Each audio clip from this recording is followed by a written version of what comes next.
बड़ी कीचड़ थी, नालियाँ मतलब सड़क नहीं थी। सोचा मैंने उस वक्त यार ऐसी कॉलोनी अभी भरतपुर में है। मैं तो बाहर चला गया था, बाद में वापस आया। तब से मैंने संकल्प लिया था कि अगर जनता का आशीर्वाद मिला और भगवान की कृपा रही और मैं विधायक बना तो सबसे पहले जो कृषि भूमि पर बसी कॉलोनियाँ थी या जो गैर अनुमोदित कॉलोनियाँ थी तो सबसे पहले सीसी रोड का सड़क का निर्माण करा। आपको बताना चाहूँगा 15 साल आपने विधायक चुना, जनता ने चुना, कोई वोट देता है कोई नहीं देता है, चुना, वो लोकतंत्र का सम्मान है। लेकिन बीजेपी के विधायक ने 15 सालों में आपकी बस्ती में आने का कभी कष्ट किया आ ना सके आपको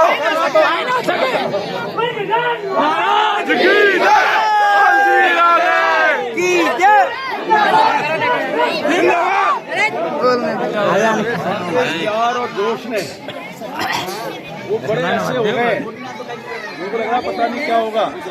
तरह तरह के झूठे आरोप प्रत्यारोप लगाते रहते हैं। मैं तो एक ही बात पूछता हूँ, तीनों उम्मीदवार हैं, वो इस बसंतपुरा के किशनपुरा में पंचायत कर लें, मैं भी आ जाऊंगा, बीजेपी के विधायक भी आ जाएंगे, मतलब जो है प्रत्याशी वो आ जाएंगे, बसपा के प्रत्याशी आ जाएंगे। उनसे पूछेंगे कोई आप भी इस पद पर रहे, बसपा के जो प्रत्याशी हैं वो भी डिफरेंट पदों पर रहे और मैं विधायक रहा, आपका इस भरतपुर शहर को विकसित करने में क्या कंट्रीब्यूशन है? बहुत का कितनी बार आप लोगों के बीच में आए गए, संपर्क संवाद किया। मैंने संकल्प लिया था और मैं आज गौरव के साथ कह सकता हूं माननीय मुख्यमंत्री अशोक गहलोत जी की कृपा से कांग्रेस और लोकदल एक ही बात है।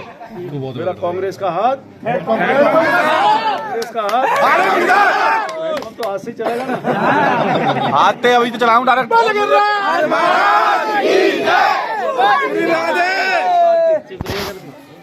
आज कम से कम ये तो कह सकता हूँ एक रोड रह गई, बताइए वो हो जाएगी, लेकिन बाकी तो सब है गई। और सेकंड काम बता रहा हूँ आपको, अब रोड मैप होगा मेरा, सबसे पहले नालियों का निर्माण कराया जाएगा। नालियों का निर्माण कराया जाएगा।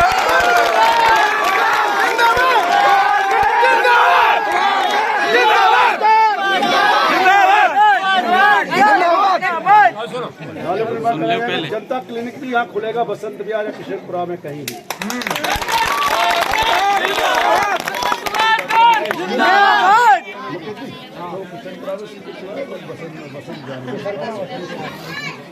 तो जनता क्लिनिक खुलेगा, यहाँ 500 तरह की दवाइयाँ फ्री मिलेंगी, एक डॉक्टर, एक एएनएम, एक नर्सिंग, क्योंकि हम गरीब लोग हैं इधर।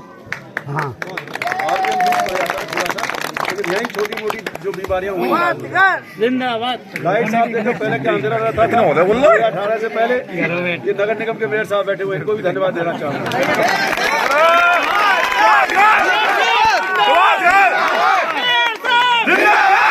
हमारे जिला जाटव महासभा के जाटव भी होंगे यहाँ, पार्षद देवेंद्र जी है, पार्षद भी बहुत अच्छा काम कर रहे हैं। हाँ जी बिल्कुल साहब, एक नंबर चीज साहब, बिल्कुल। कुछ लोग धन बल और बाहुबल के आधार पर चुनाव जीतना चाहते हैं, जाति के आधार पर चुनाव जीतना चाहते हैं। 2018 में चुनाव हुआ, 3 वैश्य उम्मीदवार थे, बीजेपी से भी, मैं भी और आप पार्टी, लेकिन जनता ने अपना मैंडेट दिया। मैं कभी कभी लोग कहते हैं साहब एक जाति के दो उम्मीदवार क्यों नहीं हो सकते? अगर जनता के बीच में असली लोकप्रियता है, 6 की 6 एक जाति से लड़े मान लो, लेकिन जनता तय करेगी कौन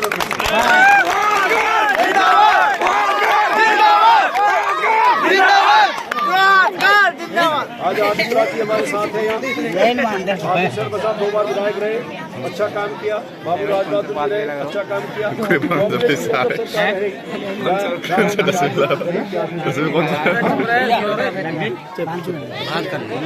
तो आपसे एक चीज लास्ट में कहूँगा, बहुत टाइम तो बहुत लेट हो गया, 3-4 जगह जाना है मुझे। आज पंडित रामकृष्ण जी खुल करके किसके लिए, मेरे लिए नहीं कर रहे, वो कर रहे हैं विकास के। जिस आदमी ने विकास कराया, तीनों में तुलना करके उन्होंने निर्णय लिया है पूरे समाज के सामने। और 3600 कौम जिस तरह से जुड़ी है आज, मुझे इस बात का फक्र है, चुनाव का रिजल्ट चाहे कुछ भी हो, लेकिन मैं ये कह सकता हूँ भरतपुर में काम किया है, जो कहा वो भी किया और जो नहीं कहा वो भी किया।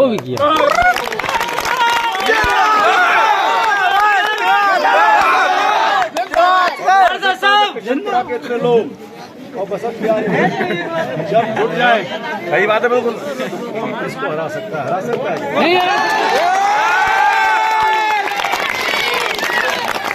ये जोश बता रहा है। आज मैं गांव में भी जा रहा हूँ, आप देखिए मेरे साथ 150-200 आदमी चल रहे हैं गांव में।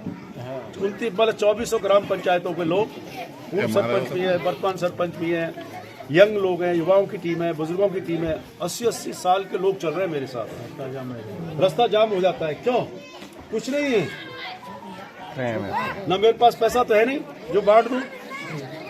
मेरे पास तो एक ही विकास है, मेरा काम है डॉक्टर सुभाषकर जिंदाबाद, डॉक्टर सुभाषकर जिंदाबाद, जिंदाबाद। ये इलेक्शन ऐसा होगा जहाँ जाति का बंधन टूटेगा। 3600 कौमें मिल करके मतदान करेंगी और मुझे विश्वास है जो कांग्रेस और लोकदल का गठबंधन के उम्मीदवार के रूप में मैं आपके सामने खड़ा हूँ। एक मौका तो जरूर आप दोगे इस बर्फ में।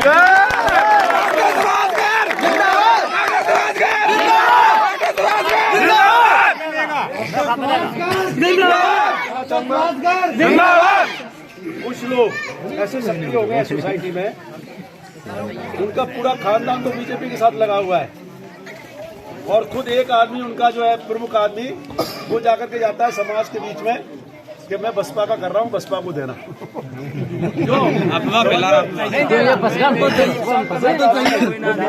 आदमी को जिताना चाहते हैं। हमारे बीच में प्रधान जी भी आ गए, सतीश अग्रवाल जी। तो एक बात बताना चाह रहा हूँ, ये षड्यंत्र से बचना है। आप बताइए, हम सब बढ़े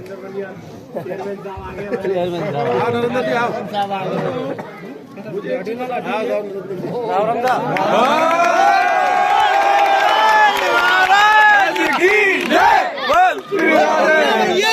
नरेंद्र भैया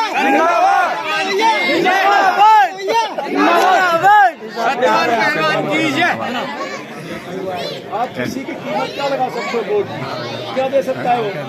कितना दे देगा और कितने दिन से काम चल जाएगा बता दो। कीमत के आधार पर 5 साल खराब कर देते हैं। वो शक्ल नहीं दिखाता अभी वो आदमी।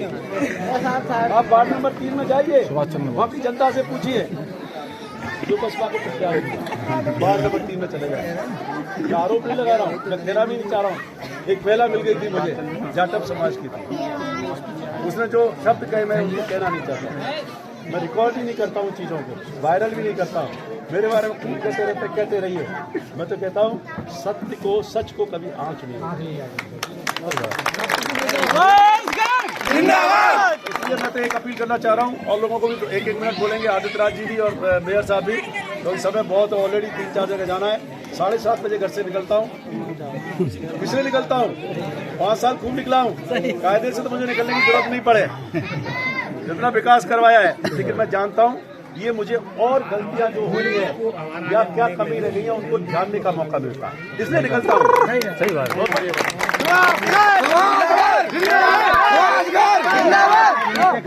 अभी आ रहे थे, इकट्ठा था, वही जो है क्या बोलते हैं उसको, वो गया था फेरो कवर। मैंने अभी जिनसे कहा, अभी मैं रास्ते में फोन करूंगा उसको, कल की तारीख में फेरो कवर ठीक हो जाएगा।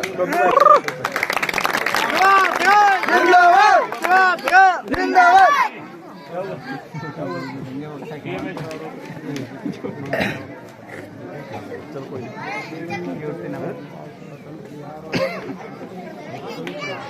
तो मैं कहना चाह रहा हूँ, जब भी मैं कोई चीज देखता हूँ, अभी आया एक गली रह गई है, मुझे जानकारी मिल गई 100% कुछ ही दिनों में वो गली पूरी हो जाएगी। उसका वर्क ऑर्डर हो चुका है।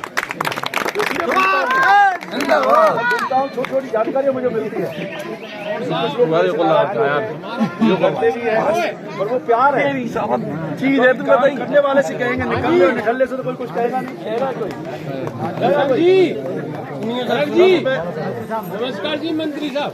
1 मिनट मैं बोल रहा हूँ। हमारा पार्क और रहे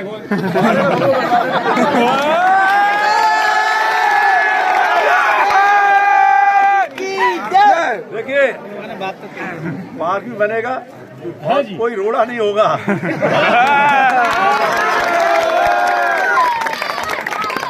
और काम वैसे लग गया है, कोई बात नहीं होगी, काम लग चुका है, सारे काम हो जाएंगे। अब मैं आदित्य राज जी से अनुरोध करूंगा वो भी आदरणीय रामन साहब, मैं स्वर्गीय आरपी शर्मा जी का पुत्र हूँ मेरे को खूब याद है, आज से 20-25 साल पहले वहाँ से आते थे और यहाँ शिवचरण जाटव साहब के संग भी खूब आना हुआ है मेरा। मेरी माता जी भी इधर आई हुई है वोट मांगने, अच्छे से ध्यान है। बिल्कुल लेकिन मैं इतना बोल रहा हूँ, पिछले 15-20 साल में अपने समाज, आपके समाज, अपने समाज में जो निराशा आई थी, आज वो उत्तेजित देखकर मेरे को बड़ी खुशी हो रही है आप लोगों को। वो उत्तेजना 30% वोट पड़ा, 30% बहुत वोट होता है, नहीं निकल पाया।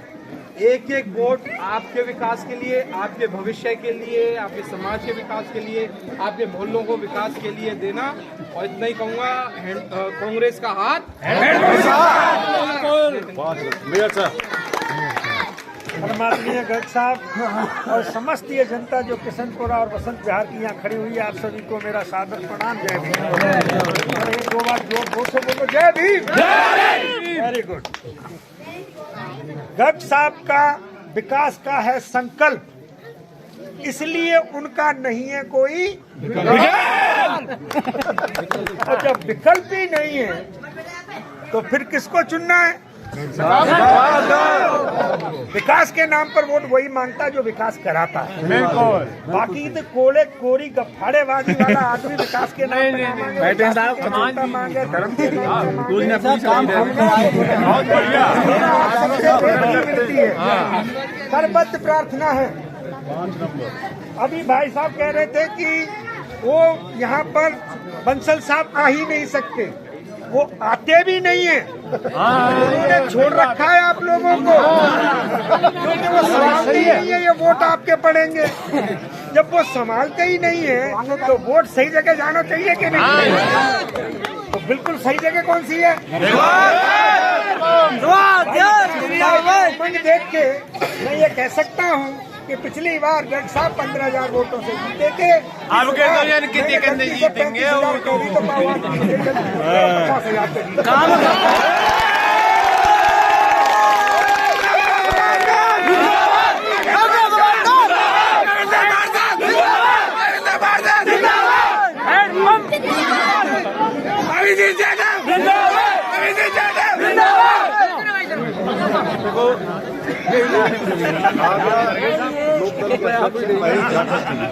लोकदल से चुनाव लड़े थे आगरा से, उनका मैं स्वागत करता हूं।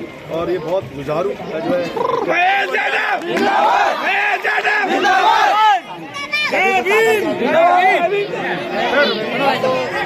आगरा से चल के आया हुआ हूँ।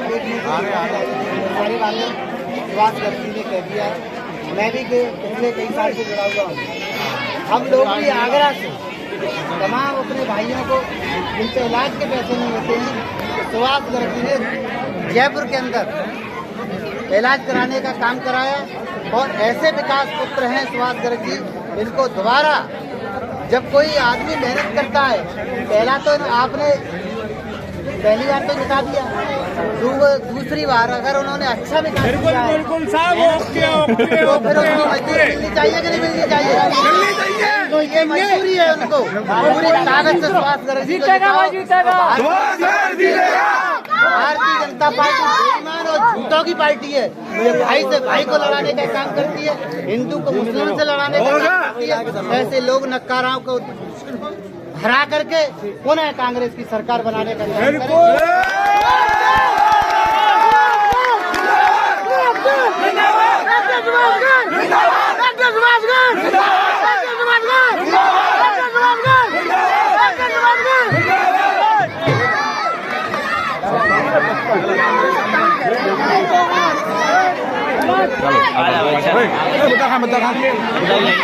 पीछे तेरे पीछे